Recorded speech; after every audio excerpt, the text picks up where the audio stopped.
For me, Assassin's Creed is essentially a long, epic story of a guy in the prison going in a machine called the Animus, and he's going to relive the life of his ancestors.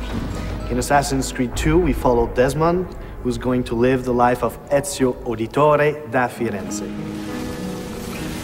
The meaning of Ezio's name, in following with the tradition established by the first Assassin's Creed, is that Ezio means eagle. Eagle or the flying one. Its origins come from Greece.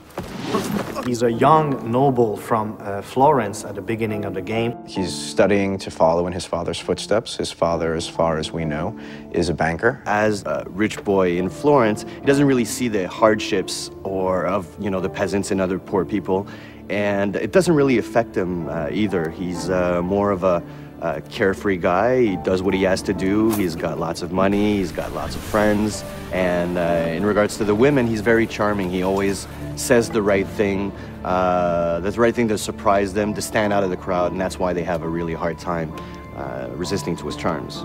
Ezio is a typical Italian nobleman in many ways. He's a fiery, violent, proud personality. He's terribly proud of his family. He deals with noble people and with peasants in a very polite and courteous way, even if he's about to stick a hidden blade in your skull, right?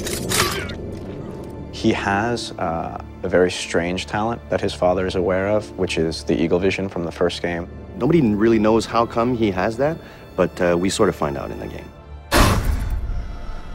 At one point, something tragic happens to himself and his family. What happens is that the same people that Ezio considered to be dear family friends actually turn on him. People that are very close to him are taken from him, and becoming an assassin and acquiring those skills will give him the abilities necessary to exact revenge.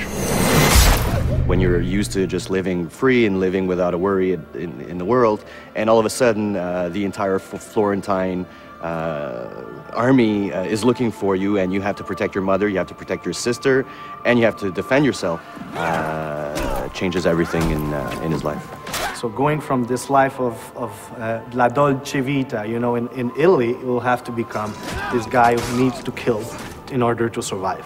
We see Ezio progressing very much so throughout the game, physically as well as emotionally and in his personality.